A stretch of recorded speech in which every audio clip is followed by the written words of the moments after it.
વડાપ્રધાન શ્રી નરેન્દ્રભાઈ મોદીને તેમના જન્મદિવસની હાર્દિક શુભેચ્છાઓ। નમસ્તે।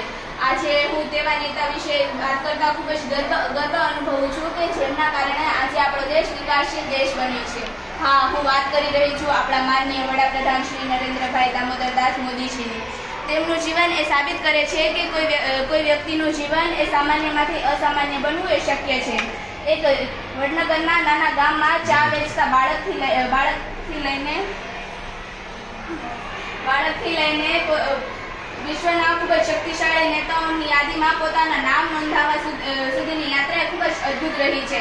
તેમનું જીવન એ શિસ્ત, સ્ફૂર્તિ અને રાષ્ટ્રપ્રેમનું એક જીવંત ઉદાહરણ છે।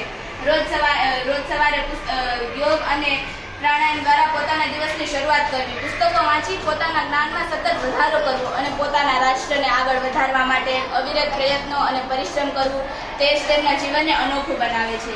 આજે તેમના દ્વારા બહાર પડાયેલી યોજનાઓ દ્વારા ભારતના વ્યક્તિઓને ખૂબ જ લાભ થઈ રહ્યો છે। જેમ કે એક વિદ્યાર્થી તરીકે લેવાતી પરીક્ષા LMS અને જ્ઞાન સાધના દ્વારા જે વિદ્યાર્થીઓ મેરિટમાં આવે છે તેમને સ્કોલરશિપ મળે છે, જેના દ્વારા વિદ્યાર્થીઓને ખૂબ જ સહાય મળે છે। તથા આજે દરેક વિદ્યાર્થીઓને નમો લક્ષ્મીની સ્કોલરશિપ મળે છે, જેના દ્વારા વિદ્યાર્થીઓને ભણવા માટે સગવડ પડે છે। અને આપણા માનનીય વડાપ્રધાન દ્વારા લાગુ પડાયેલી એક યોજના સરસ્વતી સાધના યોજના દ્વારા આપણને ફ્રીમાં સાયકલ આપવામાં આવે છે, જેના દ્વારા આપણને વાહન વ્યવહારની પણ કોઈ ચિંતા રહેતી નથી। તો હું આપણા એવા માનનીય વડાપ્રધાનશ્રીનો આભાર માનું છું કે જેમના દ્વારા આપણા અંગ્રેજો દ્વારા નીચવી દીધેલા ભારતને આપણે વિકાસશીલ ભારત બનાવી શક્યા છીએ। અસ્તુ જય હિન્દ।